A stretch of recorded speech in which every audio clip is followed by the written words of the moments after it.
వక్రతుండ మహాకాయ కోటి సూర్య సమప్రభ నిర్విఘ్నం కురు దేవ సర్వకార్యేషు సర్వదా.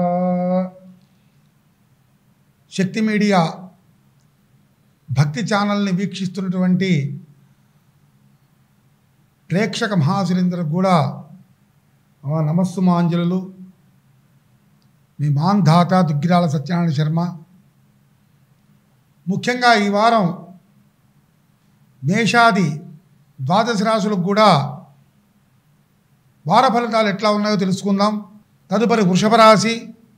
వృషభ రాశిలోనే శుక్రుడు ఉన్నాడు కాబట్టి, అంటే తన సొంత ఇంట్లో ఉన్నాడు కాబట్టి మంచి యోగాన్ని ఇస్తాడు.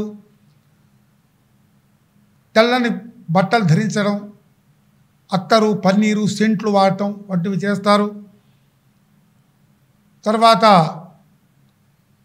రవి గురుడు ద్వితీయంలో ఉన్నారు. మంచి డబ్బులు మంచి సంపాదన కలగజేస్తారు. మంచి వాక్శుద్ధి కూడా ఉంటుంది వాళ్ళకి. తృతీయంలో బుధుడు ఉన్నాడు. మంచి బుద్ధిని కలగజేస్తాడు. అన్నదమ్ముల మధ్య సఖ్యత ఉండాలి. చతుర్థంలో కుజకేతువులు ఉన్నారు. వివాహ విషయాల్లో అయినా వివాహ సంబంధాలకు మాట్లాడటానికైనా వెళ్ళినప్పుడు కొంచెం చూచి అడుగు వేయాలి. అష్టమంలో చంద్రుడు ఉన్నాడు. ఆరోగ్యరీత్యా జాగ్రత్తగా చూసుకోవాలి. సైనస్ ప్రాబ్లమ్స్, జలుబు చేయటం, చల్లని పదార్థాలు తినకుండా ఉండాలి.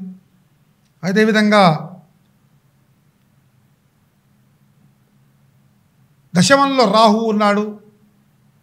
రాజ్యస్థానంలో ఉన్నాడు. ఉద్యోగ ప్రయత్నాలు చేసుకోవచ్చు చక్కగా. అందరికీ బాగుంటుంది.